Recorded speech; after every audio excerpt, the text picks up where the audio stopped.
يا أيها الذين آمنوا اذكروا الله ذكرا كثيرا صدق الله العظيم.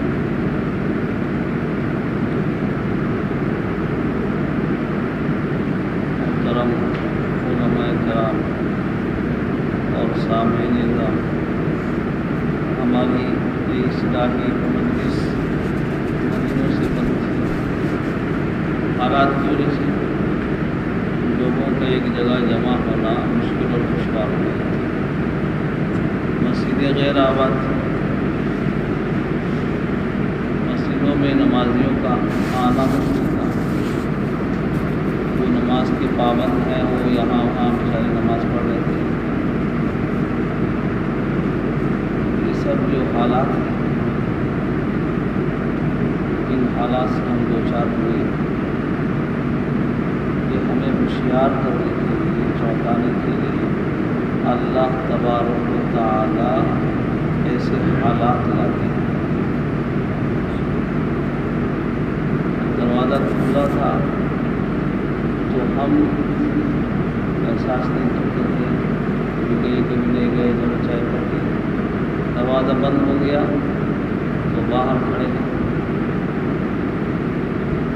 بڑی بڑی جگہ جو سب سے بابرکت جگہ حرمین شریفین، وہاں بھی پابندیاں لگ گئی۔ اللہ بڑے بے نیاز ہے، اسی کے عبادت کے محتاج نہیں۔ کوئی ان کے لیے سجدہ کرے گا تو ان کی شان میں اضافہ ہوگا، شان میں بڑھ جائے گا، ایسا نہیں۔ یہ نمونہ ہمارے سامنے آ گیا، ناقدری ہم سے ہوئی اور اللہ کی مرضی کے خلاف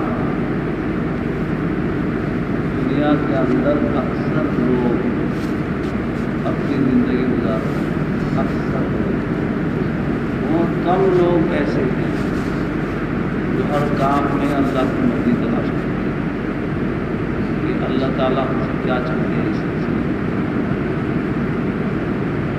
یہ حالات سے بھی اگر کوئی ایمان والا متنبع نہ ہو، ہوش میں نہ آئے، تو پھر میرے بھائیوں آخری علامت جو ہے قیامت کی، وہ ہم رات میں سوئے رہیں گے، صبح اٹھیں گے تو سورج الٹا نکلے گا۔ کچھ پتہ ہے کہ کب ہو گئی قیامت، کب بپا ہوگی وہ بھی پتہ نہیں۔ پھر توبے کا دروازہ بند ہو جائے گا، چلائیں گے، اویلا کریں گے، کوئی سنوائی نہیں ہوگی۔ اسی لیے ہم کو ہر وقت جو ہے چوکنا رہنا چاہیے۔ اب دیکھو کیسے کیسے لوگ گزرے تاریخ میں۔ ایک بہت بڑے عالم تھے، محدث تھے، اور حدیث کی تلاش اور جستجو میں دور دور کا سفر کرتے۔ یہاں سن لیے کہ فلاں صاحب یہاں ایک حدیث بیان کرتے ہیں، کتنا دور دور اپنی نسبت کو اونچا کرنے کے لیے درمیان کی راوی کم جائے گی، درمیان میں یہ آدمی ان سے سنے تو وہ آدمی ان سے سنے، وہ آدمی ان سے سنے، ان تک پہنچنے کے لیے کوشش کرتے۔ گئے ان کے پاس، بہت دور دراز کا سفر کر، سلام کیا، ان سے نکل کے آئے، کہا کہ آپ فلاں حدیث روایت کرتے ہیں؟ کہا کہ ہاں کرتے ہیں۔ کہا کہ آپ کے پاس لکھا موجود ہے؟ ہاں لکھا بھی موجود ہے۔ کہا بہتر ہوتا کہ آپ لکھا لا کے سے پڑھ کے مجھے سنا دیتے، مجھے بھی اطمینان ہو جاتا۔ تو ٹھیک ہے، میں گھر کے اندر سے لے کر آتا ہوں۔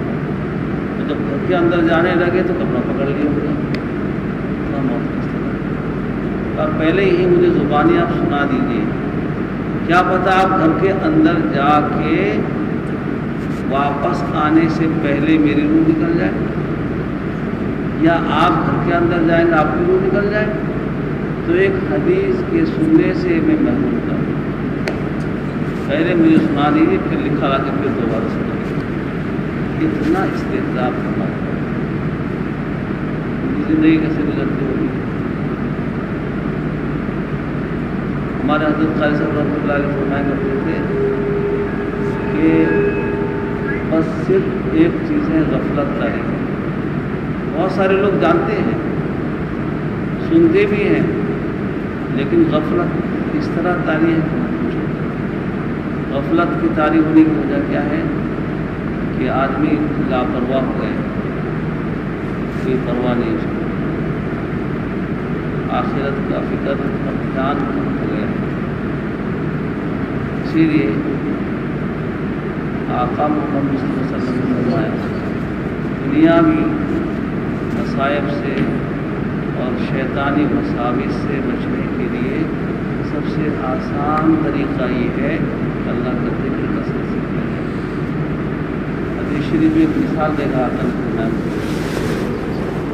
ایک آدمی جا رہا ہے راستے میں اور اس کے پیچھے سے جانی دشمن خونخوار دشمن دوڑ رہا ہے, پکڑے گا اور اس کو دے. وہ بھاگتے ہوئے گیا, آگے اس کو ایک قلعہ نظر آیا, چاروں طرف سے دیوار ہے, دروازہ ہے, اس کے اندر جو لوگ ہیں محفوظ ہیں.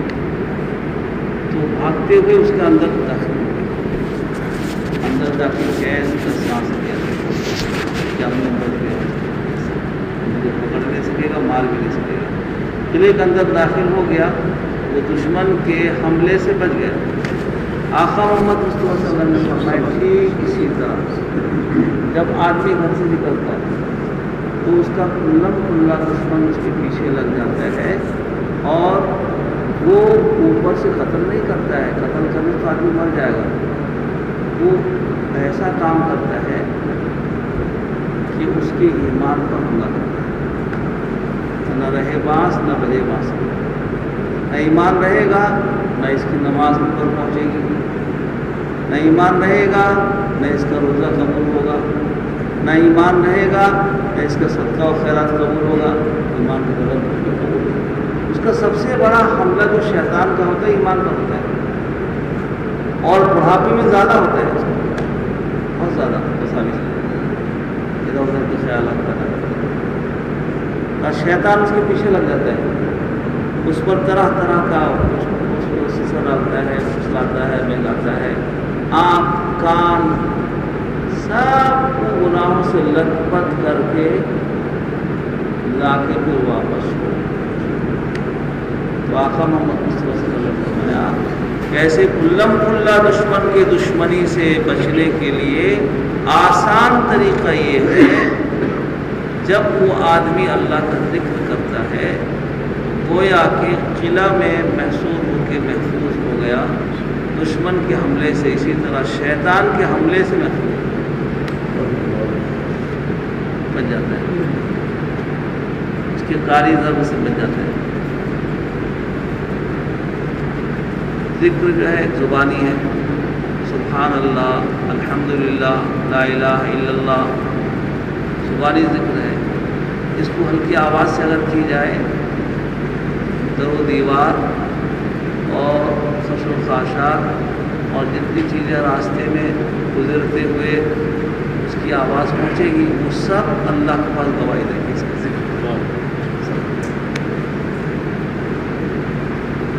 اب شیطان بھاگے گا, وہاں سے جگہ نہیں ملے. ایک ذکر خفی ہوتا ہے جس کا تعلق قلب سے, دل کے ساتھ ہوتا ہے. اس کا احتجاج بہت مشکل سے حاصل ہوتا ہے, اتنا آسان نہیں ہے. ہر وقت چلتے پھرتے اٹھتے بیٹھتے ہر وقت اللہ کی طرف دھیان ہے.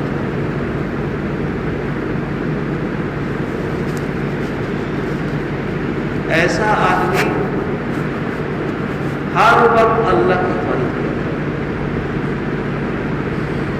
اور زبانی ذکر کے بارے میں کہا گیا جب آدمی ذکر سے غافل ہوتا ہے تو ایسا ہے جیسے مردار.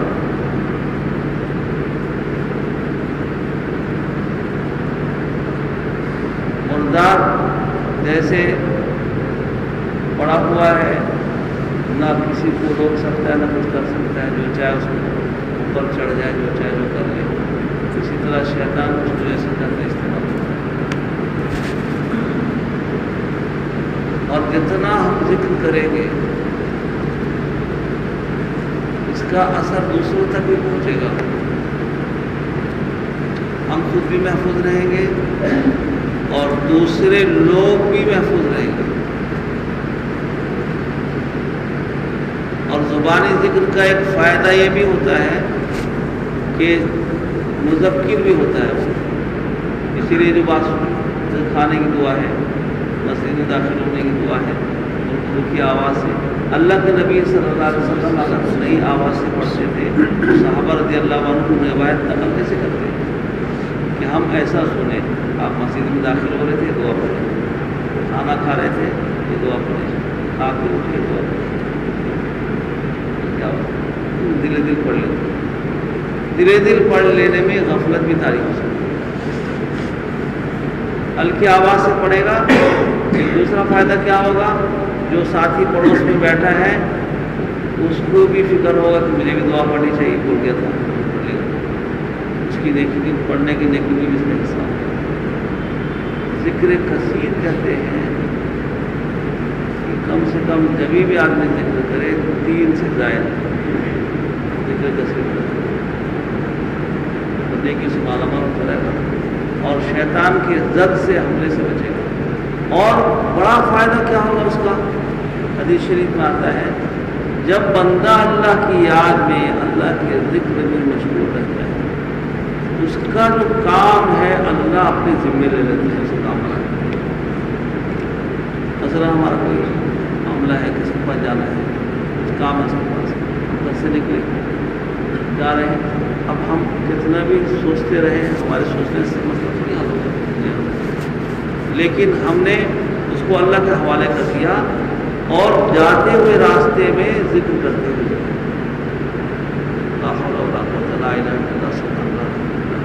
گویا کہ اللہ کے بالکل توجہ میں ہے، اللہ ہماری طرف متوجہ ہے.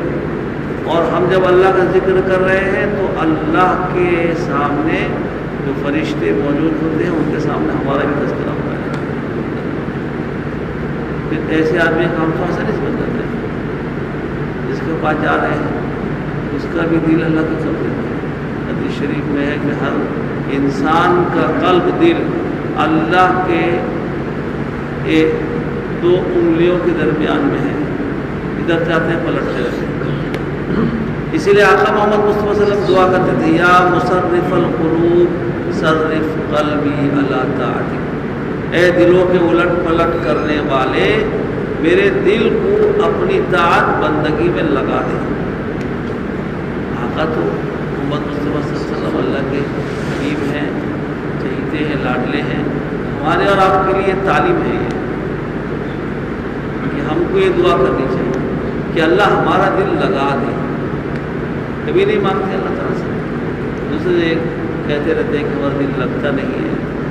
میں کہتا ہوں لگاتے ہی نہیں تو لگے گا کیسے؟ میں نہیں کہتا، ہمارا اکابرین بھی یہی. حضرت تھانوی رحمۃ اللہ علیہ کے پاس ایک شخص پہنچے، یہ شکایت کیا تو انہوں نے کہا کہ یہ تو کرنے کی چیز ہے، کرنے سے تب ہوگا، جب کرتے ہی نہیں تو ہوگا کہاں سے؟ کر کے تو دیکھو. مثلا جس موقع کے لیے جو دعا مصروف ہے اس وقت یہ دعا پڑھنے سے یہ فائدہ ہوگا.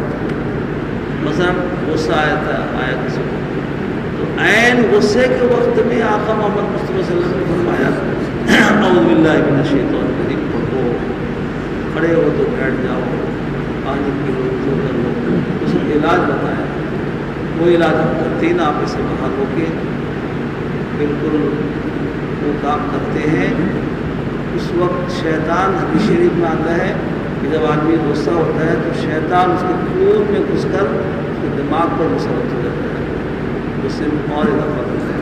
تو اعوذ باللہ پڑھ لیے وہ بھاگ گیا، وہ چھوڑ دیا، آہستہ آہستہ حملہ ہوتا ہے، پارا اس کے نیچے اتر جاتا ہے. پچھتانا کم پڑتا ہے اس کو. اب پڑھتے ہی نہیں تو کیسے ہوگا؟ اب بعد میں کہتے ہیں کیا کرو، ہوتا نہیں ہے. ہونے کا تو ہے، کرتے ہی نہیں. اور اگر اس کو تھوڑی ہلکی آواز سے پڑھے گا اور جلد اثر کرے گا، سامنے والے کو بھی اثر کرے گا.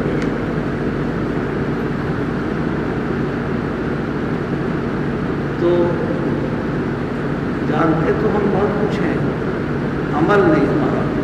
اس کی وجہ کیا غفلت تاریخ مگر فرماتے تھے بہت سارے لوگ ایسے ہیں جو صبح سے شام تک ایک مرتبہ بھی اللہ کا نام لینا نصیب نہیں ہوتا۔ اللہ کے سامنے تو سارے انسان ہیں، ایمان والے بھی ہیں، ماننے والے اور جو نہ ماننے والے ہیں کافی، وہ بھی اللہ کے سامنے ہیں، لیکن کام انہیں کا اللہ بناتے ہیں جو اللہ کی طرف متوجہ ہوتے ہیں۔ اسی لیے اللہ تعالیٰ نے شرط لگایا کہ تم پہلے محتاج بن کے میرے سامنے ہاتھ اٹھاؤ، میرا ذکر کرو، میرے سامنے اپنا مسئلہ رکھو، پھر میں تمہارے مسئلے کو حل کرتا ہوں۔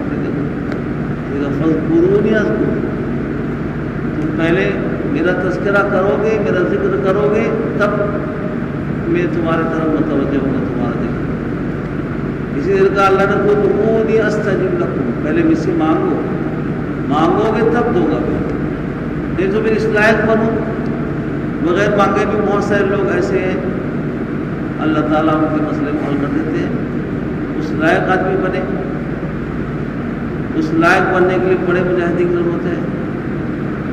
ہم کو تو آسان طریقہ یہ ہے کہ کوئی بھی پریشانی ہو، ایک صحابی بیمار ہوئے، آقا محمد صلی اللہ علیہ وسلم کی عادت تھی، سب سنتے تھے، کوئی بیمار ہے اس کی عادت کے لیے جاتے تھے۔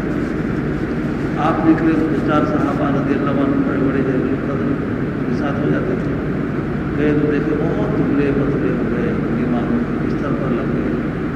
آپ نے فرمایا دعا نہیں کرتے ہو اپنی صحت کے لیے؟ کہا کہ دعا کرتا ہوں، یہ کہتا ہوں اللہ میرے اس بیماری کو میرے گناہ کا کفارہ بنا دے۔ تو اپنے آپ ہے بیماری اللہ دیتے ہیں، آدمی صبر کرتا ہے تو اس کے گناہ کا کفارہ بنتا ہے۔ صبر نہیں کرے گا، بلبلائے گا، چلائے گا، جزا و فضا کرے گا تو الٹا معاملہ ہو جائے گا۔ تو آقا محمد صلی اللہ علیہ وسلم نے فرمایا کہ ٹھیک ہے، تم اللہ سے صحت مانگو کہ اللہ میں کمزور ہوں، بیمار ہوں، مجھے صحت تندرستی چھوڑنا نہیں چاہیے اللہ کو، بلکہ اپنی ضرورت کو رکھنا چاہیے۔ یہ تو بڑی پہلوان والی بات ہے، اللہ آپ جیسا چاہے کر دیں نہ، سہولت مانگو، آسانی مانگو، صحت مانگو، ضرورت مانگو، کوئی پریشانی آئے اس کا حل مانگو، مانگنا چاہیے اللہ سے۔ یہ اللہ کا دھیان، یہ اللہ کا ذکر۔ اور ایک یہ ہے کہ ہر کام میں اللہ کی مرضی کو تلاش کرو کہ اس میں اللہ کا کیا حکم ہے، حرام ہے یا حلال ہے، جائز ہے ناجائز ہے، پاک ہے ناپاک ہے۔ بڑے بڑے گناہ ایسے ہیں، بڑی بڑی چیزیں ایسی ہیں عام آدمی اکثر جانتے ہیں اس کے بارے میں، جس کے بارے میں نہ معلوم ہو رک جائے کرو، اس کو مجھے کرنا نہیں ہے۔ جب تک میں تحقیق نہ کر لوں، معلوم نہ کر لوں، علماء کرام میں اس کے جاننے والے نہ پوچھ لوں کہ اس کا کیا حکم ہے شریعت میں، اس وقت تک مت کروں۔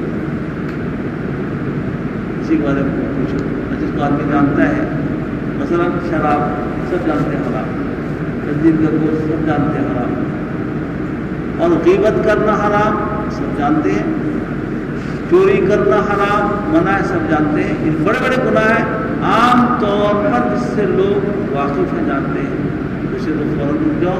اور بہت سارے کام ایسے ہیں جس کے بارے میں آدمی جانتا نہیں ہے، اس کو صحیح معلوم نہیں رہتا ہے، اور رک جاؤ جب تک تحقیق نہ ہو جائے۔ ایک بزرگ تھے، ان کے پاس ایک پھل لے کر آئے، پھل کھانے کی چیز پیش کیا بہت خوشی سے، عادت قبول فرما لیجیے اور کھائیے اس کو۔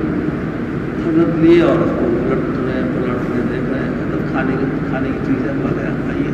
کہا کہ میں بھی سمجھ رہا ہوں کھانے کی چیز ہے، لیکن یہ پھل میرے سامنے نیا آیا ہے، یہ پھل اللہ کے نبی محمد صلی اللہ علیہ وسلم کے سامنے جب لایا گیا ہوگا، آپ کس طرح کھائے تھے، چھری سے کاٹ کے یا دانت سے کاٹ کے؟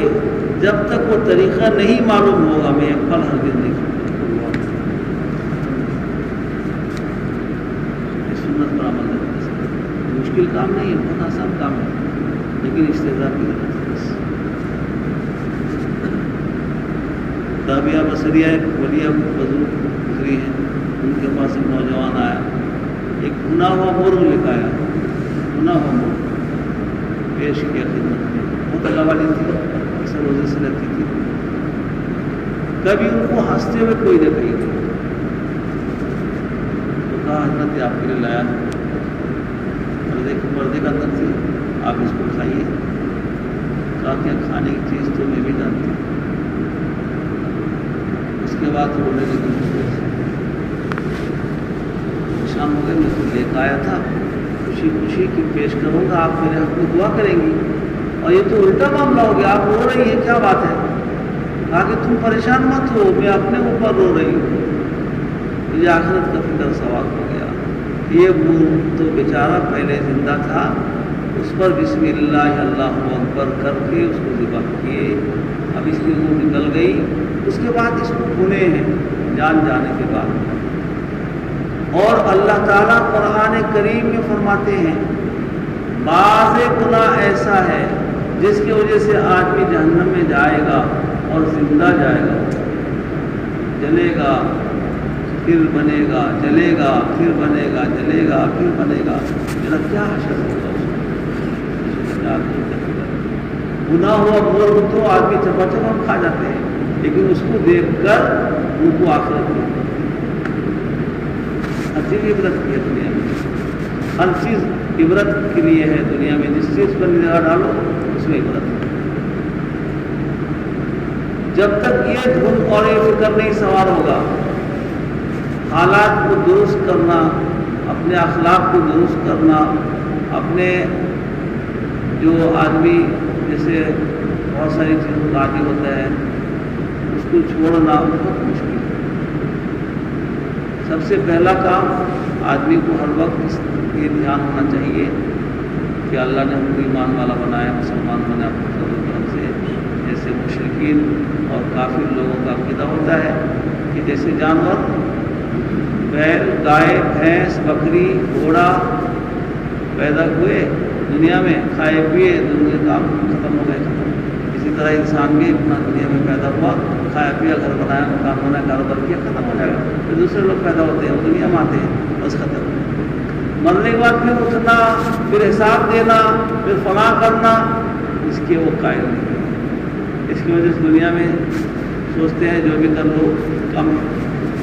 ہمارا عقیدہ یہ ہے، ہمارے آقا محمد صلی اللہ علیہ وسلم کہ مرنے کے بعد اللہ کے سامنے ہونا ہے، حاضر ہونا ہے، زندگی اس کے حساب دینا ہے۔ یہی فکر، یہی چیز، یہی صفت اپنے اندر پیدا کرنے کے لیے میرے محترم بھائیوں اس مجلس کو منعقد کیا جاتا ہے۔ اور سب سے پہلی بات یہ ہے کہ ہمارے اندر یہ فکر آنا چاہیے کہ سب سے پہلے میں اپنے اوپر سب چیز کو ثابت کروں، میرے اندر یہ کمی، میرے اندر یہ کمی، میرے اندر یہ کمی، پھر اس کمی کو دور کرنے کی کوشش کروں، اور پھر یہ بات دوسرے تک بھی پہنچا۔ صرف خود عمل کر لیا، جنت میں جانے کا راستہ بنایا، اور دوسرے اپنے دوست احباب، اولاد، بھائی بہن، بیوی بچے، ان کا کیا حال ہوگا؟ وہ تو مجلس میں نہیں آئے، ان تک بات پہنچانا جو علماء کرام کی زبانی ہم سنتے ہیں۔ اسی لیے میرے ذکر میں سب چیز داخل ہے، اللہ تعالیٰ کے معمورات، اوامر پر عمل کرنا، جس سے اللہ نے روکا اس سے رک جانا، یعنی حرام چیز سے رکنا اور حلال راستہ اختیار کرنا۔ اس کا بتایا کہ آسان طریقہ یہ ہے، جو بڑی بڑی چیزیں ہیں جن کو جانتے ہیں، کرنے کا ہے کر لو، رکنے کا رک جاؤ، جس میں شک پیدا ہو پہلے تحقیق کر لو، پھر اس کے بعد اس میں بھی پوچھنے کے لیے جو ایسے عالم دین ہیں، متقی پرہیزگار کے ہوں، اور ان کا کسی سلسلے میں لگے ہوئے ہو، ایسی ہے سلسلہ میں ہم کچھ پوچھ لیے۔ بعض دفعہ ایسا ہوتا ہے کہ وہ سوچتے ہیں کہ یار تم یاد نہیں رہتا ہے، شاید نہیں کہوں گا تو کیا سمجھے گا، کیوں چاہے کہتے ہیں۔ اس لیے ہمارے حضرت فرمایا کرتے تھے کہ بیمار ہوتے ہیں تو ماہر ڈاکٹر کے پاس علاج کراتے ہیں، اور روحانی علاج کے لیے ماہر حکیم کو تلاش نہیں کرتے۔ ماہر طبیب جو اس کے ماہر ہیں اللہ والے، یا کوئی جائز ناجائز معلوم کرتے ہیں، ماہر عالم کو تلاش نہیں کرتے، اس لیے ماہر کو تلاش کرتے، تب جا کر ہمارا اس کا کام ہے۔ اس لیے اس فکر کو تازہ کرنے کے لیے مجلس کی جاتی ہے. دور دراز سے آپ آتے ہیں تھوڑی دیر، کوئی معمولی بات نہیں. ایک مسئلہ سیکھ لینا پوری رات عبادت کرنے سے بہتر ہے. تو اس لیے اس کا اہتمام کریں. اللہ کا ذکر کریں گے تو اللہ کے دھیان اور توجہ میں رہیں گے. بہت سارے مصائب، آلات اور پریشانیوں سے، الجھنوں سے ہم بچیں گے. اگر اللہ کا ذکر ہم نہیں کریں گے تو سب سے بڑا خطرہ ہم کو شیطان سے لاحق ہے، اس کے حوالے ہو جائیں گے. پھر ہمارے اعمال سے بتا دیں اور اس کا حملہ سب سے بڑا ایمان پر ہوتا ہے. تو ایمان چلا جائے گا تو سب کام ہو جائے گا. اسی لیے اللہ تعالیٰ مجھے بھی عمل کی توفیق دے، آپ کو بھی عمل کی توفیق دے اور ہماری اس مجلس کو قبول فرمائیں. جہاں آپ آتے ہیں مجلس میں تو ایک دو تین ساتھیوں کو اور بھی تشکیل کر لینی چاہیے. دینی مجلس ہوتی ہے، علماء کرام کو دینی بیان ہوتا ہے، چلو اس میں شرکت کرتے ہیں. کیونکہ آج کل دینی مجلس ملتی نہیں ہے اور لوگ جو ہے کہتے ہیں کہ فرصت نہیں ہے دنیا میں اپنی بلا نہیں کر سکتے. تو ساتھ بھی آئیں گے تو دینی بات سنیں گے، ان کو نفع ہوگا، وہ عمل کریں گے تو اس میں آپ کو بھی نیکی مل جائے گی، آپ کو بھی نیکی مل جائے گی. اس لیے مہینے کا آخری سنیچر ہوتا ہے یا چوتھا سنیچر، کبھی کبھی جو ہے 5واں سے بھی ہو جاتا ہے، لیکن چوتھا سنیچر مہینے کا ہوتا ہے. اور تھوڑی دیر کی مجلس ہوتی ہے، 1-1.5 گھنٹہ. تو آدمی دن بھر رات بھر اپنے دنیا کاموں میں لگے رہتے ہیں، مہینے میں 2 دن نکالنا کوئی بڑی بات نہیں. اس لیے اس کا اہتمام کریں اور سنتوں کی پابندی کریں اور ذکر کی کثرت کریں. اللہ اذان کا گھنٹہ بج گیا، اذان کا بجا اذان دے دو.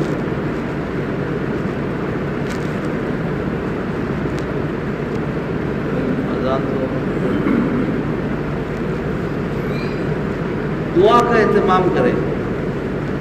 دعا جو ہے ایک عبادت کا مغز ہے، بہت سارے مسائل کا حل ہے. اور دعا کا معنی کیا ہے؟ اللہ سے مانگنا. اللہ سارے خزانے اللہ کے پتہ ہیں، پریشانی آئے، حالات آئے، کچھ بھی آئے، اللہ سے مانگو. اللہ کا اعلان مانگے تو آدمی مانگنے کی طرح مانگے، رو کر، گڑا کر، عاجزی کے ساتھ. پھر دیکھو کیسی دعا قبول ہوتی ہے اور کیسے ہمارے مسائل ہوتے ہیں.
مجلس کے بعد بھی دعا قبول ہوتی ہے، اذان کے بعد بھی دعا قبول ہوتی ہے.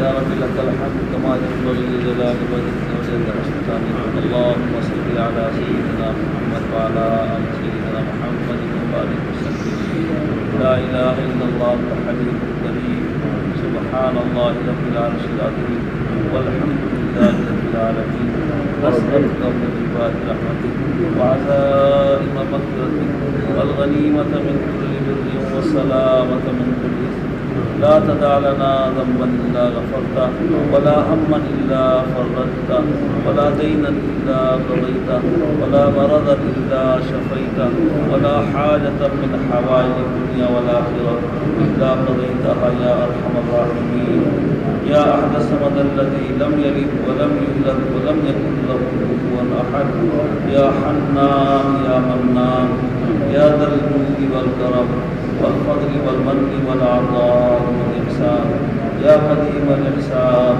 اللهم أحسن عاقبتنا في الأمور كلها وأجرنا من خزي الدنيا وعذاب الآخرة اے اللہ پاک پروردگار یا اللہ آج جمع ہوئے ہیں آپ راضی کرنے کی جمع ہوئے ہیں یا اللہ اس مجلس اس کا نام اصلاح ہم اپنی اصلاح کی غرض سے حاضر ہوتے ہیں یا اللہ اپنے اخلاق کو درست کرنے کے لیے اے پاک پروردگار ہم جمع ہوتے ہیں اے پاک پروردگار حالات آئے یہ سب ہمارے بدعمالی کی وجہ سے آئے ہیں اے اللہ ہم اپنے تمام گناہوں سے توبہ کرتے ہیں اور تمام امت محمدیہ صلی اللہ علیہ وسلم کے لیے فرد کی جانب سے توبہ استغفار کرتے ہیں اے اللہ ہم سب کو معاف فرمائے اے اللہ ہم کمزور ہیں اے اللہ ہم آزمائش اور امتحان کے لائق ہیں اے اللہ آپ نے اپنے حبیب سے وعدہ کیا ہے جب تک آپ کی امت توبہ استغفار کرتے رہیں گے ان پر عذاب مسلط نہیں ہوگا اے اللہ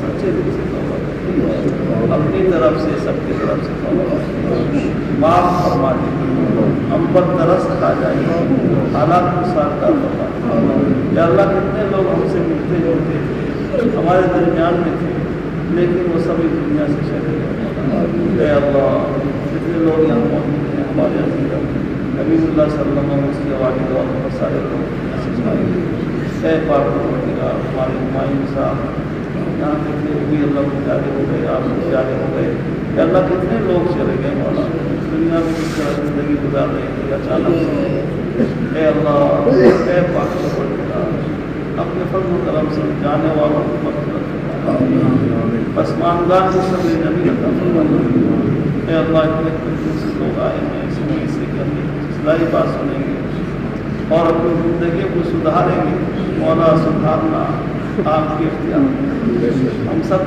قلوب آپ کے قبضے میں ہیں مولا آپ ہماری اصلاح کا ارادہ کرتے ہیں اے اللہ اصلاح کا آپ اپنے فضل و کرم سے ہمارا اصلاح فرما دیجیے اے اللہ ہمارا تزکیہ فرما دیجیے اے اللہ ہمارا تزکیہ فرما دیجیے اے اللہ ہمیں نیک بنا دیجیے ہمارے اولادوں کو نیک بنا دیجیے اے اللہ دیندار بنا دیجیے نماز روزوں کا پابند بنا دیجیے یا اللہ آج وقت اتنے لوگ اپنے دلوں میں بہت ساری تمنائیں لے لے کے آئے ہمارا یہ مقصد ہے سب کے دلوں کے خیر سے آپ سب کے جائز پر آپ اس تمناؤں کو پورا فرما دیجیے اے اللہ جو بیمار ہیں کسی عطا کی تندرستی عطا فرما دیجیے یا اللہ اس تھوڑی دیر کی مجلس سے علماء کرام کے بیان کو قبول فرما دیجیے ہماری آخرت میں رشیدہ بنا دیجیے یا اللہ پوری دنیا کے انسانوں کے حق میں ہدایت کا فیصلہ فرما دیجیے اے اللہ ایک ایک گھر کے اندر ہدایت کی ہواؤں کو پہنچا دیجیے تمام دلوں کے اندر ہدایت کو جما دیجیے کہ اللہ ساری دنیا آپ کے قبضے میں ہے سارے انسانوں کو قلوب آپ کے قبضے میں ہے آپ جدت جاتے پلٹتے پلٹتے ہیں کہ اللہ آپ نے اپنے فضل سے ہمارے ماں باپ کو مسلمان بنایا ہمیں بنایا ہمارے اولادوں کو بھی ایمان پر ثابت قدم کہ اللہ دین کی خدمت کے لیے ہمیں ہماری اولادوں کو کہ اللہ دنیا عافیت کی زندگی عطا فرمائے صحت کی زندگی عطا فرمائے کسی غیر کا محتاج نہ بنائیے اے اللہ ہماری ضرورتوں کی آپ حفاظت فرما دیجیے یا اللہ آخرت میں اپنی رضامندی اور جنت الفردوس کا فیصلہ فرما دیجیے اے اللہ اس جامعہ کو قبول فرما دیجیے اس کے ایک طالب علم کو اے اللہ بعمل زندگی عطا فرما دیجیے ایک استاد کو خیر و برکت سے مالا فرما دیجیے تمام دینی مدارس و مساجد کی حفاظت فرمائیے یا اللہ سارے دینی سلسلوں کو پھر سے جاری اور ساری فرما دیجیے یا اللہ ہمارے اعمال بد کی وجہ سے حالات آئے ہیں، اے مولا اپنا کرم فرما دیجیے، رحم فرما دیجیے، ہم پر ترس کھا جائیے، حالات کو سازگار فرما دیجیے، سارے سلسلوں کو خود سے جاری و ساری فرما دیجیے، ناقدری اے اللہ ہم سے ہوئی ہے معاف فرما دیجیے، یا اللہ آپ معافی کو پسند فرماتے ہیں، اللہ معافی کو پسند، یا اللہ ہم استغفار کرتے ہیں، معاف فرما دیجیے، معاف فرما دیجیے، سب جائز پورا فرمائیے، یا اللہ کتنے لوگ بے روزگار ہو گئے مولا، ان کے گھروں میں بھوک مری ہو رہی ہے مولا، آپ کی راضی سے کاروبار بالکل سے تازہ اور تابندہ کر دیجیے، یا اللہ روزی آپ کی طرف سے کرتی ہے، یا اللہ آپ گھروں میں خیر و برکت اتار دیجیے، کاروبار میں برکت عطا فرما دیجیے، پریشانی اور مشکل کو آسان فرما دیجیے، یا اللہ تمام مرد اور مسلمانوں کی مغفرت فرمائیے، یا اللہ مریضوں کو صحت عافیت عطا فرمائیے، اے اللہ حبیب محمد مصطفیٰ صلی اللہ علیہ وسلم کی برائیوں اور رحمان نظیم عطا فرمائیے، دین کی برائیوں سے حفاظت جان سے حفاظت فرمائیے، یا اللہ ہم لوگ زندہ رہیں اسلام پر ثابت کرنے کا صحت وافق کہ اللہ جب ہمارا آخری وقت ہو کامل ایمان پر خاتمہ مقدر فرمائیے، کامل ایمان پر خاتمہ مقدر فرمائیے، کامل ایمان پر خاتمہ مقدر فرمائیے، یا اللہ نفس شیطان کے مکر کیسے ہماری حفاظت فرمائیے، یا اللہ اپنا صحیح اور قلبی تعلق میں عطا فرمائیے، رضامندی والے اعمال کی توفیق عطا فرمائیے، ناراضگی والے اعمال سے حفاظت فرمائیے، یا اللہ اپنے کرم سے ہماری دعاؤں یا اللہ قبول فرما دیجیے، یا اللہ اس وقت سے کرام بھی ہے، یا اللہ اس سے اپنے فضل و کرم سے ہماری دعاؤں کو فرما دیجیے، آمین یا رب العالمین، صلی اللہ تعالیٰ علیہ وسلم وعلی آلہ وصحبہ اجمعین برحمتک یا ارحم الراحمین۔